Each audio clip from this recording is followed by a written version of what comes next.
Two, one.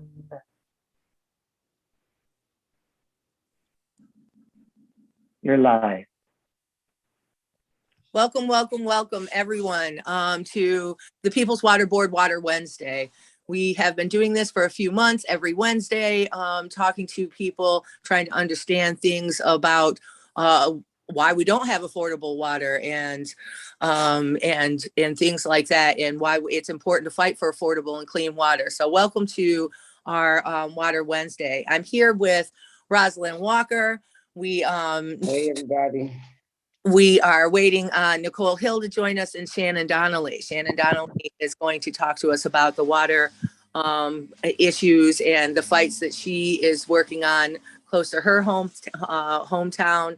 And we're going to open up today to talk about the vote yesterday and what it was like at the polls. Now, Rosalind, I know that you spent all day at the polls fighting for people and really talking to people about voting yes on Prop P, because right in Proposal P, it says that water is a human right, and that we would have to implement a water affordability plan. What was it like talking to people about water, and what kinds of things did you learn from them yesterday? Well, I learned a lot of great things from people, and they learned a lot of great things from me, as far as that we do not have control over the water, and your water bill steady going up and up and up. So once I let them know that we're fighting for clean and affordable water, and let them know about the charter and what was going on with the charter, they was willing to vote yes. So yesterday, I met a lot of amazing people, and they were willing to change their vote and vote yes, and I believe that they did. So you have to look at the majority. You have to look at the mail that was absentee ballots, that went in or whatever. And a lot of people was bamboozled about this thing, and they didn't know about it, So I really think if we would have had more time or more people to get out and, vote, we would have won this thing. Hi, Shannon. Welcome. Hey, Shannon. You muted, Shannon. Yep, you're on mute, Shannon. No, you're on mute. You're on mute. And a lot of people were confused. There we go. Better? There we go. Yeah. Hi, Hey, Shannon. Shannon. Hey, I keep running late on y'all. I'm sorry. So No, better late than never. yeah, we're really glad. It's fine whenever you're able to join us. I know you're super busy and you have a lot going on. So I'm really grateful for the time that you spend with us every month. We were just talking about what happened in Detroit yesterday. How'd it go? We didn't get Proposal P, which had was really, really important as a new city charter. It had affordable water, affordable housing, recreation, reparations. It was the whole gamut of good stuff that would be good for everyone, and it didn't pass. So we're all feeling, I don't know, I can't speak for Rosalind, but I personally feeling a little defeated and angry and very sad. I feel like I got a little bit more work to do, so I don't feel like I'm defeated or I was beaten or nothing like that. I feel like I was bamboozled, or other people were, because I knew about it, so right. I'm not like, I put it like this, hate to say it, I'm not a sore loser, and I don't feel like we lost neither. I mean, we're just energized you, yeah. If it energized you to take a look and keep it up, then go for it. Right. Yeah. And we also have to get a mayor for the people and not just for his own pockets. Yeah. Yeah. That's the situation right now, is our mayor really, he stood out. He stood against this. Our governor stood against the charter revisions, and both of them, well, we know that Duggan does not care if people have affordable water, clean or affordable water. He just doesn't care. From the beginning, he has not cared. So, it's not shocking or surprising, but DTE, like, they put out $50,000 to fight against this proposal because they know that it's bad for corporations, but it's really good for people. It's really good for our neighborhoods. And, well, they're going to have to deal with us at their front door at this point. They are going to have to deal with us at their front door. You can't keep doing this, undermining the people that you supposedly delivering energy to, and that's kind of pretty half-assed at the same time too, because we get a lot of the wind blow a little bit and our electricity gets shut, doesn't work. Yeah. You guys just recently went through a primary election. Did you have any was there anything on there that where you guys were fighting for water, clean, affordable water, or any water provision? Well, let me give you a couple of we'll start with line 5 because that's the shortest, easiest thing to start with. First of all, welcome to Potawatomi Park. This is one of our bayous that feeds, this is my home water. This is where I launched my kayak from behind me. I would be down on Harbor Island itself, but it is Coast Guard Festival time here in Grand Haven, and we are Coast Guard City, USA. We'll have over 1 million visitors to our waterfront. And it is crazy down there right now. So all of us that are natives to this area are like, we're out of here. So I am close to home today, but I'm feeling the need to be by the water. So here I am. Line 5, our friends up north in Canada are reaping the benefits of using our pipeline and our water as a shortcut. I will, if you would like more information on the legal aspect, oil and water don't mix. Sean McBrady has put a really great video of the legal issues involved with line 5 out. I didn't get a chance to view it when it was live. But there should be a really good video out talking about the legalities of where we are in the system, because I know we're all anxious. As far as if you are looking for something to do to support line 5 and the water protectors, no social distancing outside requirements. So guess what? We'll all be up underneath that Mackinac Bridge September 4th for the paddle out again.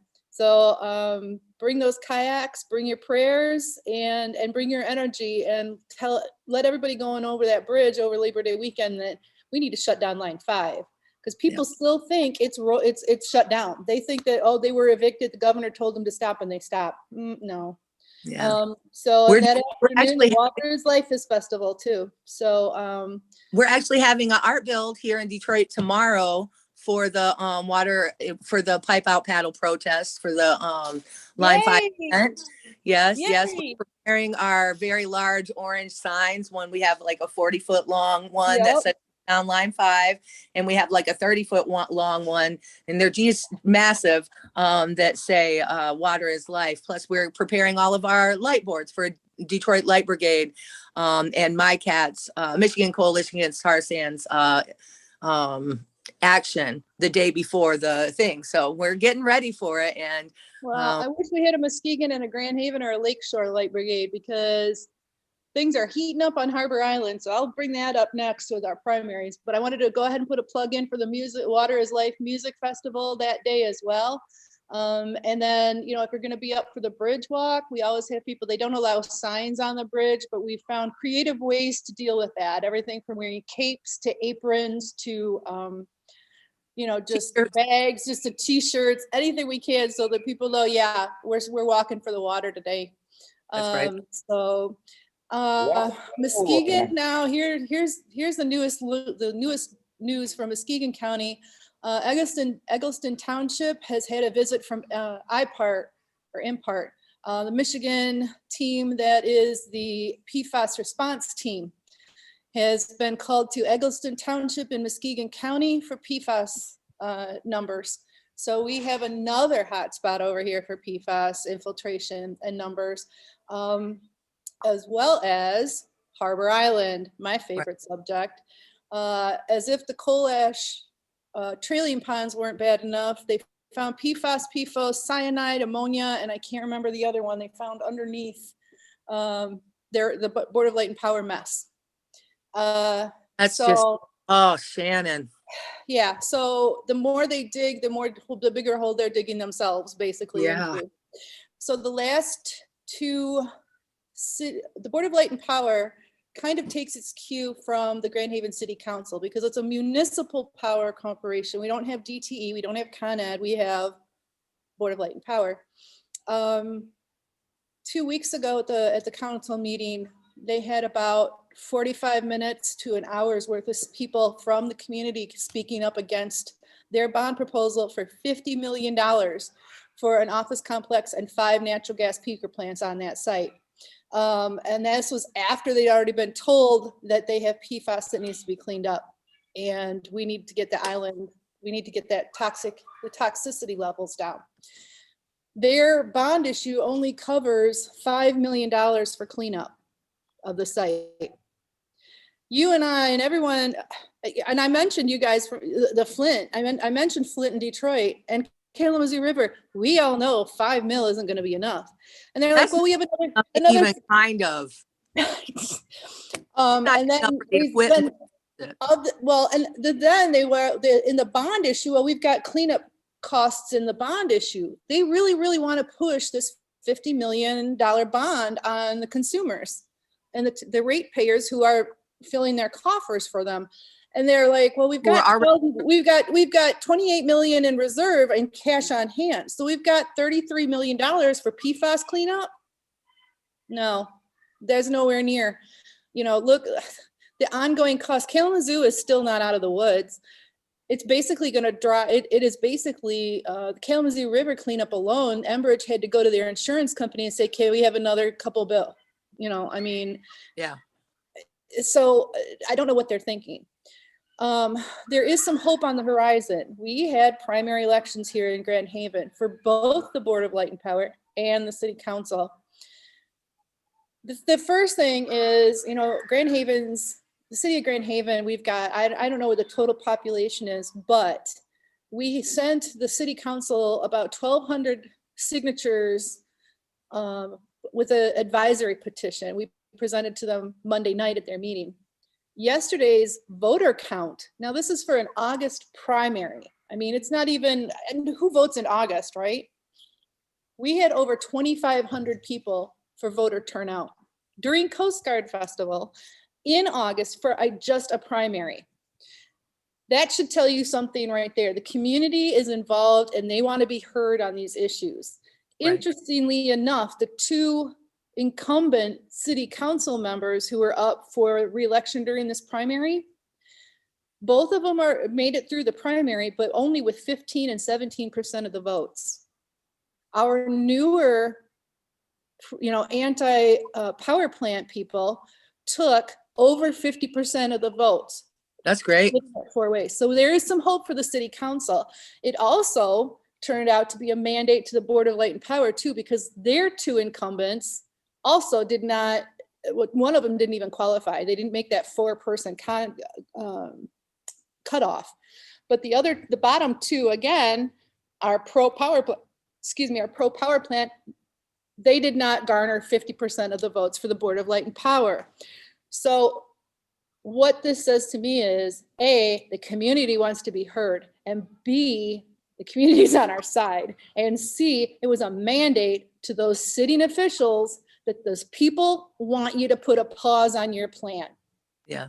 We want Harbor Island to rest.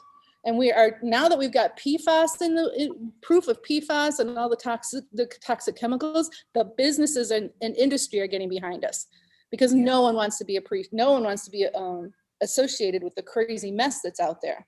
Right. So we've got some hope on the horizon. The vote on the bond proposal for that 50 million is August 19th. Okay. Next week, August 11th, and this is the big announcement, we are having a cart before the horse protest. Okay. We want them to clean up Harbor Island before they build up. We want them to go back to the table on this bond proposal and say, we can't get you guys, we want them to understand that you can't build something and put all that money into the treasury to build something before you clean up what's there first. They're putting the cart before the horse. They don't even know what the cleanup cost is going to be, but they want 50 million to build on it. No. Shannon, what does the action look like and how can people support? We will be meeting outside the town hall meeting that they have called on August 11th, downtown Grand Haven at St. Patrick's and St. Anthony's Church, right on 31, right through the heart of Grand Haven. I'll be putting more information up. And so anyone and everyone, especially if you have a cart or a horse, bring it on over. But anyway, any Absolutely. kind of support you can give us. We're going to be meeting at 4:30. We're going to start marching and walking rings and circles around and outside that meeting so let people know we want it cleaned up before we want anything built out there. And then is it going to be a Facebook event? Is there a I social will media? throw it on a Facebook event and I will post it all over Lakeshore Water Protectors, Lakeshore World Water Day Festival, Oil and Water Don't Mix. I'm going to put it everywhere I can. And I will actually, Valerie, I think I shared with you in our little group with this call to action, some text and some facts. Okay. I will send you the emails for our city council members. And if you can share with them what you've gone through with the cleanup in Flint, you can share with them how important it is that we be respectful of the watershed there, that these chemicals are going to could infiltrate the groundwater and Lake Michigan from where they are located. Because remember, we're talking Harbor Island is just a mile from Lake Michigan. Right. It is the bend between Grand Rapids, between everything inland and Lake Michigan. And so it's a vital waterway. Yeah. We had paddle boarders made it all the way to Lansing from Mackinac via the Grand River. That's great.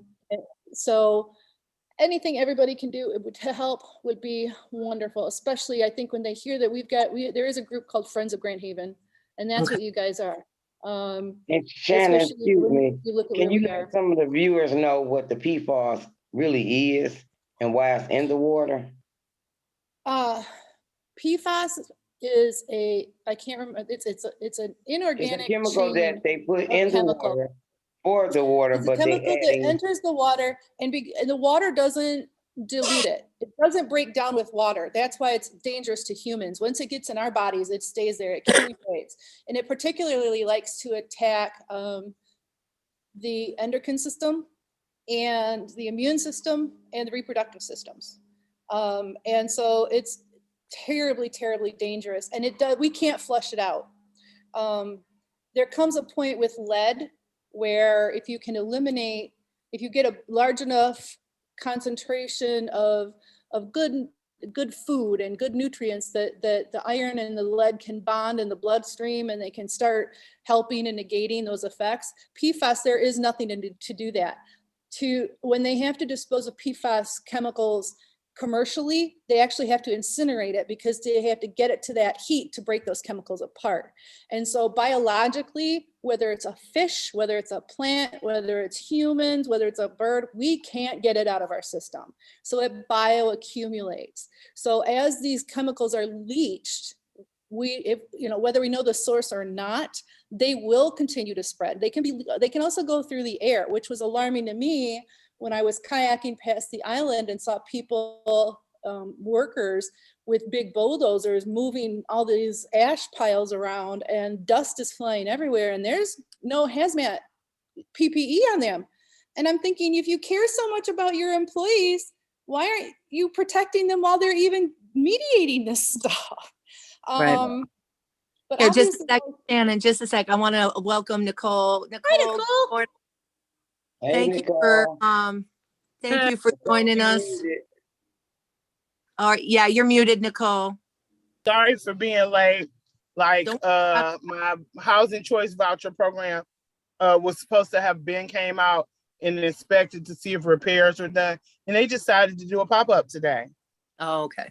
Don't worry about anything. We're glad that you're here. We know that you're busy, and we was just talking. We talked a little bit about Prop P. We're talking right now about what's going on in Shannon's neck of the woods with Harbor Island. But I am looking forward to talking to you a little bit about your experience at the polls tomorrow or yesterday. But yeah, just a few minutes we'll finish talking about Harbor Island, and then we'll I want to hear your perspective and how it went. Go ahead, Shannon. I'm sorry. I hated to No problem. I love you guys all. And I know that we've got a lot of really big issues, all related to water and life in general. And these are all overlapping because of the environmental justice things that we're talking about here too. Yeah. So I know all of these are related, and props to you guys, and my utmost respect for you. I'm really passionate about Harbor Island right now because it's right in my backyard. So, and I was going to go to Harbor Island and show you Harbor Island today, and maybe I'll do that at the end of this month, so that you can kind of see what I'm talking about. I mean, you look at this green lush landscape behind me, but then we go over to Harbor Island and you can see the barren devastation over there. And I'm sure there's examples by where where Rosalind and Nicole and where Val, where you guys are too, where you can see Certainly. the effects, you know. But it seems like we are, I think the community involvement is really good. We'll be also having a press conference. I believe it'll be August 14th.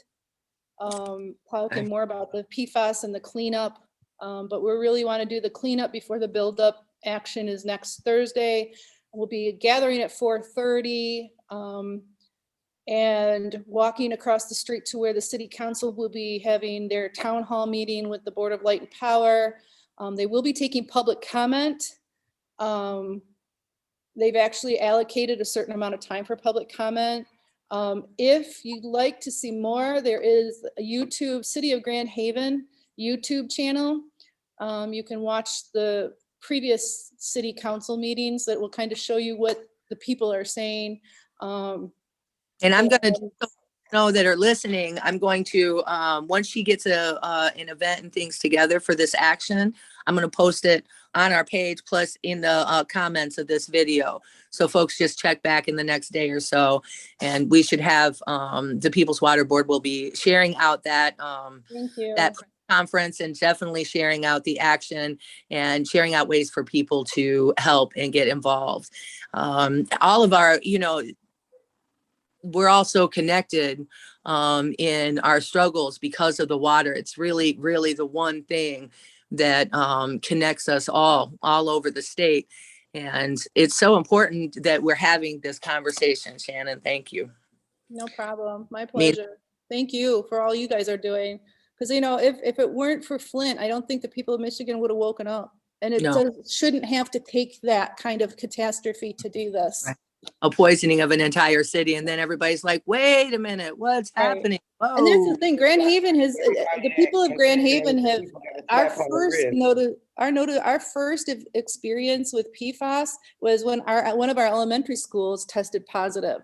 And we had an elementary school here that had bottled water for a year. And it was the only elementary school in the entire district that wasn't on city water. Wow. So it woke us up it woke the city, and it woke our representatives, and it woke everyone up really quickly that our kids are being poisoned. And when I did the history on that, it was a whole swimming team that was swimming and practicing in this water. Yeah. Look, here in Detroit, the kids, there was lead in the schools, and they were giving them last year, they were giving them bottled water, but only a little bit. It was like this ridiculous amount, just this tiny amount. And they were just treating it like, you know, it'll be okay. Those kids in those poor neighborhoods, they can just drink bottled water. And it's just, you know, I don't know how anybody makes these decisions and thinks that, that they're okay or humane, for anyone, you know. Well, I mean, they're all so worried about the money, but if you think about the money and infrastructure that they've built down, you know, upriver from us, I'm surprised the city of Grand Rapids hasn't jumped on board and said, hey, Grand Haven, we're getting our water from you. What are you thinking about putting it in danger? Right. And in the meantime, we've got, I can't remember, Sandy, who lived on House Street, one of the first people in Plainfield Township to have her, I mean, she lost her husband and two of her children to PFAS-based cancer. Oh my God. And so she was one of the ones that got Aaron Brockovich out here and got the class action suits going against Wolverine. And she's actually volunteered to step up and come talk at our press conference and saying, this is what PFAS can do. Get it fixed before you build a natural gas peaker plant on this island again. You know, that's just as well as all the people that died in Flint from the lead water, and all the seniors and the children that died. You know, they had all of those things when we here to bring it to light, to let them know that they need to do better and fix every infrastructure and all the chemicals that they put in the water. They need to know exactly what they're doing. Yeah. And we would really love to talk to her if you could, if she'd be willing to talk to us on a Water Wednesday. We could have you and her on, and we could talk about that in the next couple of weeks if you could ask her. Yeah, let me get through next week, and hopefully at the end of, after the August 19th, we basically just need to swing 2 city council. We've got 2 that are definitely on our side that are going to vote no, and we've got 3 that are definite yeses. And so we need to swing some of those votes over to our side just to be safe.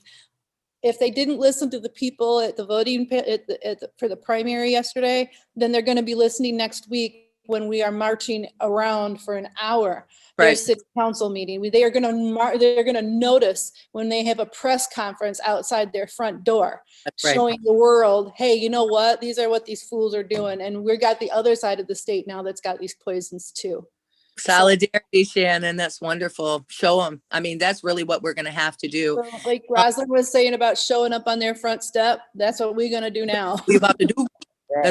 That's what we're about to do. That's why I really want to talk to Nicole too for a few minutes. We only got a few minutes left Yep. on our Water Wednesday podcast, and I don't want to hold folks up. But Nicole, can you tell us, of course, what your experience was at the polls, talking to people about water and Proposal P yesterday? Just share a little bit with us. First of all, I just want to say that I'm so sadly disappointed in my community because as activists, we continually get out on the street, pound the pavement, get on these meetings with state officials and federal officials and fight for our community to have what they deserve, and to know that they didn't have our backs is very hurtful. I can't blame the community, really. I mean, they put a smear campaign, big, huge billboards. They did a smear campaign, but you know what? I know that, and I'm sure Rosalind can attest to this, there were a lot of people that we went out and we canvassed, and they started out at 0s or 2s and 3s, and we got them up to 9s, 10s, and then we still didn't push this through.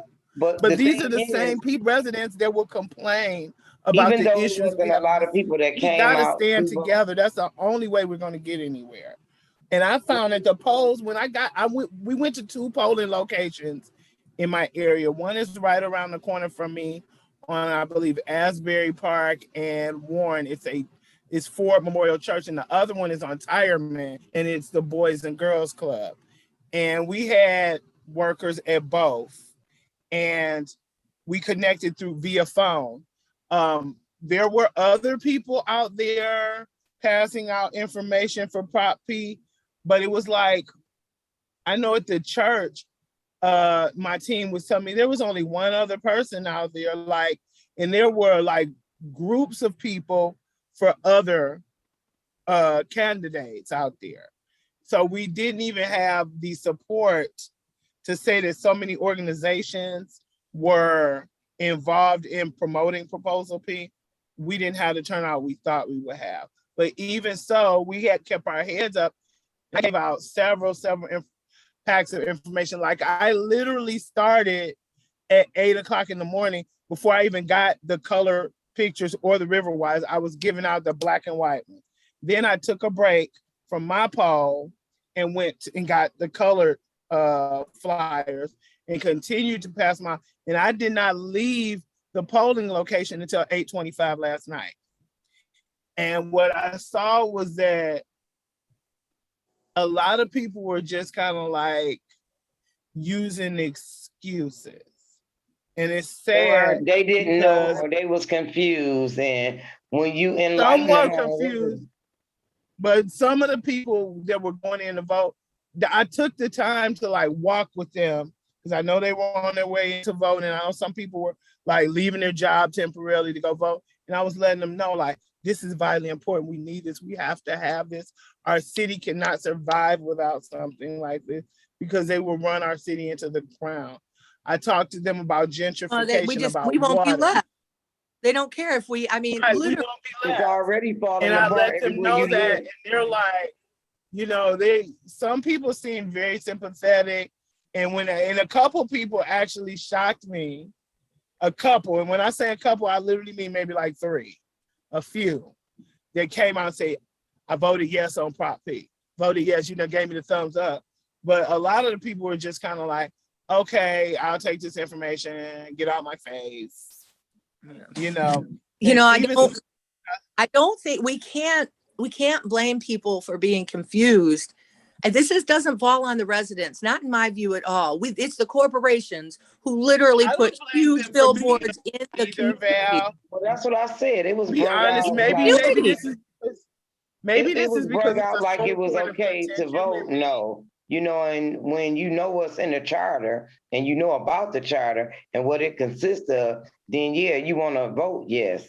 And then And a lot that's of my people. point.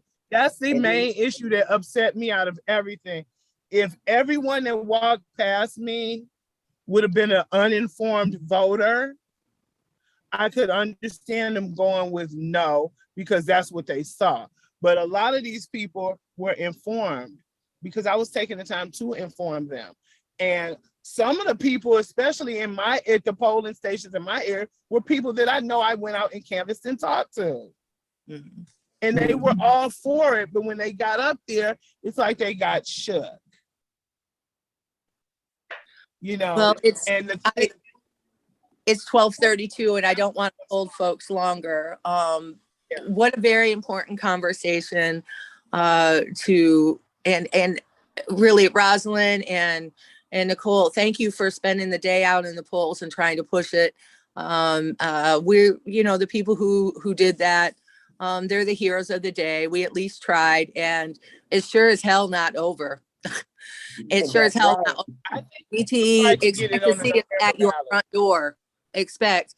And Shannon, really, thank you for coming on monthly and keeping us abreast on what's happening, not just in Harbor Island, but in other places around Michigan. Looking forward to the next couple weeks or the next week, helping you guys push your action and mobilize for it, and letting the People's Water Board members and everyone know what's happening so that everybody can understand it and help.